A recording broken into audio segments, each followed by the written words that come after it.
work-life balance is a saying created by employees, not entrepreneurs. Work and life should be made a circle, not a balancing act. We're going to talk about what some of the biggest CEOs in the world think about work-life balance, retirees sharing their biggest regrets. Let's kick it. What is up, everyone? Welcome back to another episode of Pain Points, where the world meets business. I'm Darius Bell with my illustrious co-host. Hey, man, get out of the thesaurus before these podcasts. You know, it's my word for the day, illustrious. Just don't ask me what it means. Your illustrious what, co-host? Yeah, man, you're glowing. You're shining today. Thank you. And I'm happy to see you. So, dude, we got a lot to cover. It's going to be a fast-paced episode for our listeners out there. But we're going to talk about what some of the biggest CEOs in the world think about work-life balance. We're going to talk about retirees sharing their biggest regrets. Let's go. We're going to riff a little bit on some trends coming down the pipeline according to the U.S. Chamber of Commerce. Lastly, we'll dive into a little bit about Black Friday spending and who's spending what money. And then we're going to close out with something from our not so friend. I was going to say our friend, who's not our friend. I hope to be our friend one day. One day. Naval Ravikant, or Naval, depending on how you pronounce it, who's an amazing entrepreneur, has some thoughts on wealth creation, which offline we've just had some great conversations about of like how people who actually create wealth think about it versus people who never actually attain wealth. Yeah. And so with that said, let's jump on it. Let's kick it. All right. So work-life balance, according to the definition of work-life balance, according to some of the major CEOs, we're talking people like Jeff Bezos, Elon, Ariana Huffington, the Sunda Brown, TIA Cref. But check out this article from Business Insider. Some business leaders like Jeff Bezos hate the phrase work-life balance. Here's what they prefer instead. Article reads, you wouldn't think that the phrase work-life balance would be a controversial one. However, the way that different CEOs interpret the term varies greatly. Some think of it as an important thing to maintain, while others hate it or call it a lie. Here are some of the hottest takes on work-life balance by some of the top business executives in the United States of America. Jeff Bezos says work and life should be made a circle, not a balancing act. Deep. Satya Nadella, who's CEO of Microsoft, says you should focus on work-life harmony. So waxing and waning a little bit. He says work-life balance shouldn't be a goal. Instead, you should focus on work-life harmony. He says he used to think he needed to balance relaxing and working, but he shifted his approach, aligning his deep interests with his work. TIAA CEO, the Sunda Brown, says the entire concept is a lie. Work-life balance is a lie. She says, I used to struggle with guilt and balancing my demanding job of being a mother, but she says, I now view my life as a portfolio and that I take time to perform different roles like mother, wife, and business executive. Though I may not be able to always be there for my children, she says that she strives to fully be present during the time she's able to spend with them, so very intentional. Ariana Huffington says, you shouldn't have to choose between work and life, and we shouldn't view productivity and relaxation as two opposing forces. And she says that when one area of your life improves, the others ultimately as well. And last but not least, Mr. Iron Man himself, Elon Musk, says, I'll read this. It says, Elon is a known workaholic. That's how they lead this part. And he expects those who work beneath him to be as well. Musk holds a tighter work schedule for himself. He said that he works 120 hours a week, amounting to 17 hours a day. He sleeps on the factory floor, so on and so forth. And they actually didn't close the article. Sadly, Business Insider, this was a fail. They didn't close the article with a quote from him on what he thought about it. But from his actions... Yeah, speak louder than words. That they do. And so my friend, who has multiple businesses, has a family he loves dearly and is devoted to, how do you think about the work-life... Actually, I know we don't talk about work-life balance, but as an entrepreneur, how do you think about those different domains that you have to walk in as a man, that entrepreneur is just one of those phases of being that? Yeah, the first thing I'll say is work-life balance is a saying created by employees, not entrepreneurs. No such thing. I mean, entrepreneurship is like art. And so you don't really think about it like that. Yeah. Oh, I need to take a break from my art creation from my family. You don't really think about it that way. It's work-life blended is probably the better way to put it. And I heard a great Jason Khalipa. He's well known in the CrossFit world, pretty successful entrepreneur as well. He thinks about everything as what he calls an AMRAP, as many rounds as possible, right? And so when he's in dad mode, it's an AMRAP. Like, how present can I be in that moment and do dad for the next 2 hours? And so it's really a life of imbalance. You got to be able to turn it on and turn it off. And I think about it like consulting. When you're working with one business, you put on that hat, and then you move into the next business, you put on the next hat. Or entrepreneurs are naturally good at that. Sometimes you're the employee, you're doing the work. Sometimes you're doing the back office as the CEO or the CFO. And so if you're looking for balance per se, you're probably pursuing entrepreneurship for the wrong reasons. Entrepreneurs are generally chasing freedom, and the first freedom is time. So control over their time. So that time that they have on a random Wednesday to take your kids to the theme park, and most employees don't have that. So that's time freedom versus work-life balance, where you're just waiting for the 4 o'clock to roll around so you can clock out, or for the weekend, or you're dreading Monday, whatever it might be. So that's my take on it. Yeah, no, I dig it. Let me ask real quick, just because I'm thinking about the person out there, the man out there, or the woman, but the man out there who's building a business right now. He's years 1 through 3. Yep. He loves his family. He wants to be present.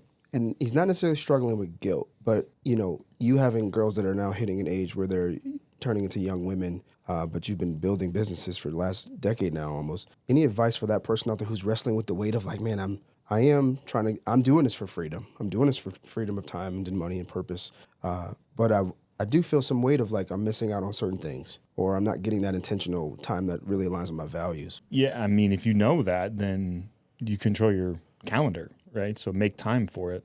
It never happens as fast as you want it to. So taking a day to have that extra time or a couple extra hours every night is truthfully not going to be the difference between you being successful and not. That's good. This is actually a good segue into the next section, but regrets. Everybody's going to have regrets one day. You're going to be laying on your deathbed and you're going to regret something. It's just choosing what you regret. So are you going to regret, grinding it out for 2 or 3 years so that for the rest of your life, you can have as much time freedom, money freedom, relationship freedom, purpose freedom as you want with your girls when they're in high school or they're in college and you can go visit them whenever you want? Or are you going to be thankful that you stuck it out in a job that you hated for the next 40 years? That's the balancing act. And so it's going to require some sacrifice, but you can do it. 2 hours a day, 3 hours a day dedicated to your family is not going to be the difference in you being successful or not. Let's go. Don't confuse motion and progress. That's good. There we go. All right, so let's not confuse motion and progress by looking at what retirees share are their biggest mistakes, courtesy of U.S. News and World Report. Article opens up by says, while many workers look forward to retirement, financial struggles and other surprises can present challenges during this phase. To prepare, it can be helpful to see what other retirees have to share. Many learn to adjust their plans after stepping away from work to get over initial hurdles. Some of the biggest retirement regrets include having a vague financial plan, no retirement goals at all, counting on long-term employment, so I'm going to keep being able to keep working, then foresee something happening, losing touch with my children in the job that I didn't ultimately enjoy, experiencing drawbacks of early retirement, so I'm guessing retiring too soon, didn't handle the financial situation right, not focusing on what really matters most, failing to embrace a slower pace, not starting a second act career sooner, a lack of purpose, and I did not factor in inflation in retirement. So those are some of the biggest regrets. I bring this up for our entrepreneurs out there is, you hear this kind of stuff. I think that the thing that I wanted to discuss is like, how do we build companies that mitigate some of these things or leading in such a way that our people don't end up with some of these regrets? And that might be a deeper conversation, but I thought that was interesting to think about it from the entrepreneur standpoint of like, if people have these regrets, one way you can level up as a leader is, let me check some of that. Incorporate some of these things in the decision makings or in my communication or in my strategy or the way I handle my people to instill like, hey, one person says I didn't focus on what matters most. Well, maybe I want to make sure I lead in such a way that my people focus on what matters most in the job and outside the job. Those kinds of things. Yeah, I mean, your employees are going to mimic what you do. So if you never take vacation, they're going to have a hard time taking vacation. We've seen this before. Unlimited PTO, right? Nobody ever takes it. Yeah. Because the people at the top don't take it. Right. So that's for sure. I mean, I'd say there's 3 things that kind of come out of that. Entrepreneurs are notorious for bad financial planning. You work so hard, you pour so much back into your business, then you actually start making money, and then you use that money to maybe buy toys or do stuff like that. And you also kind of start to think that your stuff doesn't stink. Like you're just that good, right? And so we start to think like, oh, that instantly translates. Like I'm good at building a business, so I must be good at real estate. I must be good at private equity. I must be good at stock trading or whatever it might be. And that's a fallacy. It's like the white coat syndrome. Doctors think that they're super smart because they're a brain surgeon. It's like, cool. Well, I don't know anything about brain surgery, but I have been investing for the last 16 years of my career. I probably know a little bit more than you do. So that's the trapping. I would also say that entrepreneurs don't think about building companies like assets, meaning that it's either too late when they decide that they're ready to sell and they didn't set their business up in a way that offers them optionality in the future. Because the options are keep the business, hire a business manager or CEO, and cash flow the business in perpetuity, be a real business owner, franchise, license, merge, sell, go public. Those are all the ways that you can get liquidity. And so they aren't thinking far enough in advance. There's no like 10-year vision. So I'd say that's a big issue. Yeah. But I'd also say when you quote unquote retire, you still need purpose. And that can be a big breaking point for a lot of people is they lose their purpose. And you see this constantly, whether you're an entrepreneur or not. As soon as you lose your purpose in life, you're done. Yeah, I mean, that could be hunting, that could be your family, that could be playing golf, whatever it may be. But you do need to have, like they said, a second act of like, now what? What's next? And I think the ultimate achievement is freedom of purpose, where you have enough time, money, relationship that you can then focus on those things that give you life, whether that's investing in your church or charity or giving of your time teaching, or working with youth or adopting kids or whatever it might be. Well, what's interesting is how many people, there's been so many recorded bouts of people that retire and then a couple of years are gone. Yeah.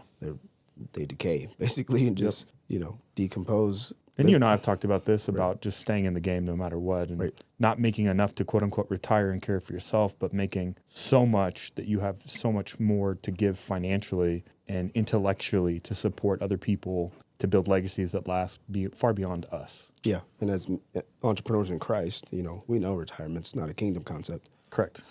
Exactly. You're going to the day you die. Yeah. It's a wrap, All right. Roger that. Okay. Let's talk about top trend predictions from the U.S. Chamber of Commerce for 2024. Oh, boy. Yeah, interesting. I thought this was interesting because the Chamber of Commerce isn't known for having a pulse on trends. But that showed. And I thought it was interesting, though, that they put this out because, the U.S. Chamber of Commerce, their budget's around $154 million that they're working with every year. And so check out the top must-know trends that small businesses need to take advantage of in 2024. The headline actually reads, the must-know ways small businesses will change in 2024. And I'll just give me your takes on them as soon as you hear them. All right. Some of them are, All right. So business leaders share their expert predictions on how the state of small business will change for this coming year. Number 1, the adoption of AI will increase. Thank you, Captain Obvious. Duh. Even if you didn't want to, it's going to. I mean, it's being integrated into everything, into Google, into Bing, into chatbots, into Facebook, etc. All right. Number 2, small businesses will leverage AR, VR for more immersive experiences. I'm fighting that because we can hardly. So QuickBooks is like one of the largest, softwares in the world for accounting and bookkeeping. And they still have trouble getting every SMB to adopt their super intuitive product. And now we're going to go to AR, VR. Come on, virtual reality. So in certain industries, it might maybe like real estate or something like that. It makes sense. But it'll be more of like an industry-driven thing than like a small business owner adoption thing. Like, can you imagine the plumber? In your pipes. So at this point in the pipe. Maybe some tools will move into that, and he'll be able to like visualize and explain to the customer what's happening. But I guess it's just context how it's going to work. Just some AR, VR going through the toilet. On this day, you dropped a big deuce. And this is your problem. This is why it's clogged. We need to get you some fiber. All right. Business teams will need to build their digital marketing and analytical skills. Don't even say anything. We're going to skip that one. Okay. More small businesses. Okay, here's one. More small businesses will permanently embrace moving to remote operation. I agree with that. I think you'll see more hybrid, where it's like, hey, the office is here. We don't have as big of an office as we once did, There are certain things that we would love to have you here to do more in-person type stuff. But for the most part, via Slack, email, and asynchronous communication, you can be working on different time zones. As long as everybody has line of sight into everybody's work, we're good. Certain industries might require more in-person type stuff, but even like, HVAC or plumbing, if you just take your car and your truck home and then you get kind of your work schedule for the day and then you're off to the races. You don't need to come into the office. It's super inefficient. You drive 2 hours to the north to check into the office so you can drive back down the other way. Doesn't even make sense. Roger that. Next one, competition from local and global players will increase. I'll read the next sentence. In a digital-first climate, business opportunities are no longer confined to a single geographic region. Instead, the door is figuratively open to international markets. Well, welcome to the internet. So skip that one. And I guess to speak to that, I just think the United States specifically is moving back to a time more similar to pre-World War II, and so it's going to be more of an America first type of mindset. So it actually push back against that. They'll push back by local businesses, America first, American made. You're already starting to see that happen. Yeah, very subtly. I mean, we're now producing more oil and gas. We're a net producer versus a net consumer. We're bringing manufacturing and chip manufacturing plants back to the United States, right? So, all right, a couple more. Customers will take greater control of their journeys as customers. What does that mean? Say less. Next. So here's what it says. Today's customers are accustomed to taking their buying journey into their own hands. This will continue in 2024. To meet this demand, businesses must cater their offerings that allow their customers to take the reins. No, I tend to agree with that, which is they want to be able to do their own self-discovery before they have to talk to somebody. Yeah. And that's probably because of this SaaS first Amazon type of experience that we've become so accustomed to, where I can self-serve whenever I want to. And so if the conversion path is in order to get pricing, in order to get booked on the schedule, you have to talk to somebody, they're moving on to somebody who's reduced that friction. So, last but not least, the most successful small businesses will be values first, profit second companies. I tend to agree with that. People are they're voting more with their dollars. Yep. Let's just put it that way. Yep. You can see it on a large scale, Target, Bud Light, right? Anheuser-Busch, Ford. Yep. Could name some other companies where people are like, whoa. I can get the same product over here, and these people's values align with my values. So that's going to become a lot more common. And we've talked about that. Your vibe attracts your tribe. People are more concerned about who they're working with than what they're getting specifically. Yep. And they're willing to pay a little bit more. Hence, American made is a prime example. So people might say, well, I'll pay it for American made versus something from China. Yeah. Well, shout out to U.S. Chamber of Commerce for some of those. Some of those were good. Some of those were duds. Vague. But nonetheless, we appreciate the article. All right. Moving on to Black Friday.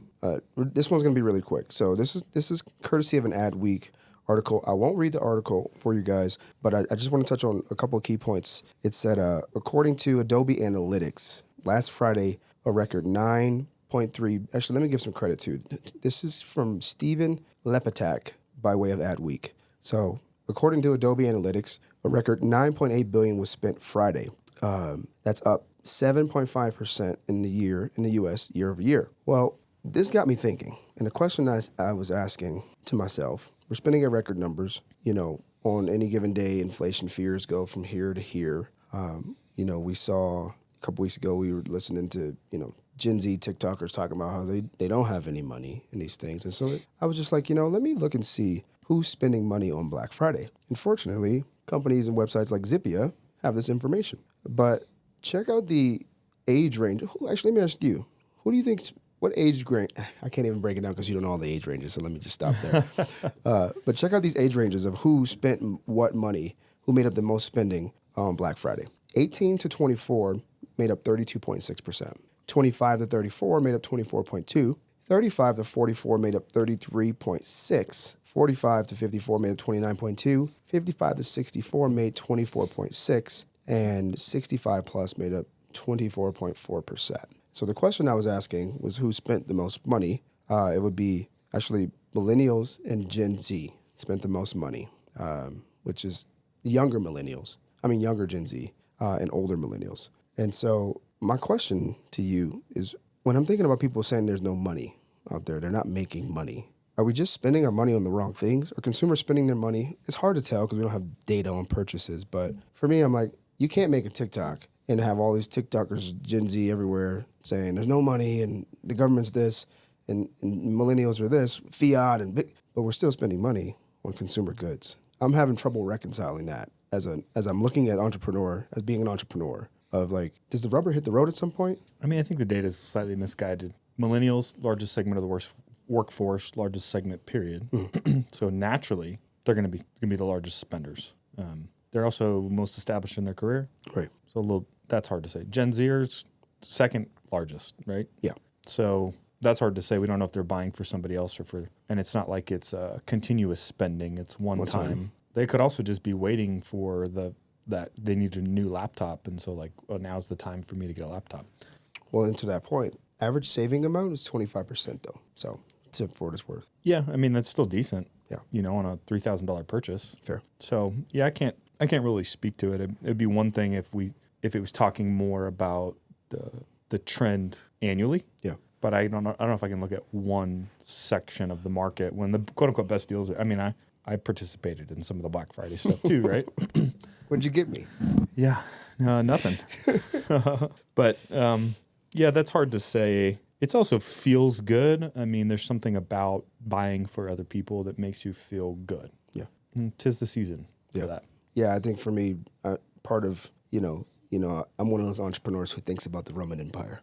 So I'm sitting there and I'm like, record spending on Black Friday, 9.8 billion. But I'm looking around, I'm looking at the economy, I'm looking at people left and right. I can't survive. And I'm looking at NFL revenues all-time high, and I'm just like, man, something's got to give, though, to some point. And that's a different conversation for you guys. But that was what I wanted to bring to you. I will say, though, but inflation's higher, but unemployment and job loss is still not really climbed at the same rate. Mm-hmm. Hence, that's the main metric that the Fed's been looking at. Right. So people are still relatively employed. Yeah. So that definitely matters. When people start losing their jobs and unemployment reaches all-time highs, and then you still see consumer spending at all-time highs, I think that's where the rubber meets the road. That's a good point. Yeah. Yeah. I mean, then you tackle on like highest consumer credit levels we've had. So I'm just like, yeah, maybe that's me being the glass half empty. So yeah, it's just not the full picture. I'd be interested to look at how does that compare to last year? What does that compare to the annual rate? Yeah. And then that gives you a more whole picture. But I think when it comes to data, people tend to be, what's the word? They want that title. Why can't I think of this? The analyst? Yeah, when they write their title, they want it to be like stark or striking, catchy, right? So that people are paying attention. So something like largest consumer spending, talking about it in clickbaity, yeah. Talking about it in a vacuum. Yeah, that's not realistic. Roger that. I love the feedback. That's good. All right, last but not least, Naval Ravikant. Let's talk wealth creation. We're gonna play this clip and then bring us home with some thoughts on wealth creation. Okay. So I wanted you to bring us home with some talks on the viewing of money as a tool, and time, and wealth creation, because it's a conversation that we'll begin to have more, but it's a conversation that's not being had a lot. Where many of us are walking around slave to time, even though in the name of getting freedom from time, for time. I just think it's important that we begin to have this conversation with our listeners as they're building these businesses and leading people who are watching them, yeah. To me, wealth creation is all about leverage. So nobody's ever gotten wealthy by penny pinching. There's a great quote. I don't know who said it, but it goes something like this. Poor people listen to Susie Orman. Susie Orman is the queen of save, save, save, save, save, don't spend, save, save, save, save, save. Middle-class people listen to Dave Ramsey. No debt. Debt is bad. Don't have debt. Don't ever take on leverage. Don't live beyond your means, yada, yada, yada. Some of that's true, but the main message is don't take on debt. Wealthy people listen to Robert Kiyosaki. And Robert Kiyosaki talks about take on as much good debt as you can to get leverage. And so if I take my money and I put it out on a loan and I know that I'm spending 5%, but I could get a rate of return at 25%, why wouldn't I do that, right? And it's backed by a hard asset, something that is real and tangible and lendable and leanable and can grow in value and offset inflation and so on and so forth. But saving your money will never allow you to outpace inflation. And in a fiat money society, which is what we have, a currency backed by nothing, you're going to have inflation. And the only way to outpace inflation is to get leverage, cheap money leverage on debt on assets that allow you to outpace that inflation. Period. End of story.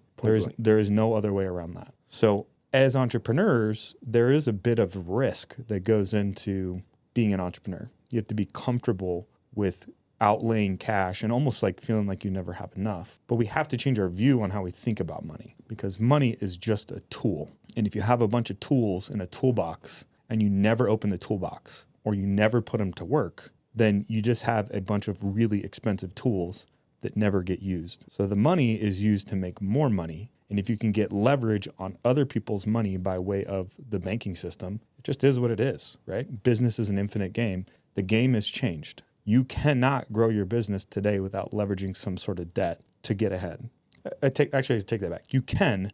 It's just going to take a very, very, very long time to get what you want and what you need. So there's a little bit of both, like give and take. You don't want to just like be egregious and go get a bunch of debt. But that's the interesting conundrum, because people will tell you that. The bank is, if you go get debt, the bank is going to be your biggest investor. The bank's not going to underwrite the deal if they don't think it's a good deal, if they don't think it's a good investment. And so it's kind of like impossible to get too much leverage, because the bank is going to use this thing called the debt service coverage ratio to back into the deal to determine what kind of leverage, what kind of financing, what kind of terms that they're ultimately going to give you. Now, the credit card, they're not going to do that, right? The credit card's just going to give you a credit limit based off of your credit and your history. And that's where it can get out of hand. But we got to define like good debt, bad debt, good leverage, bad leverage. Sometimes you might leverage a credit card to get good leverage, right? Because you're using it to grow your business or expand or whatever it might be. And it's necessary early days because you don't have enough credit.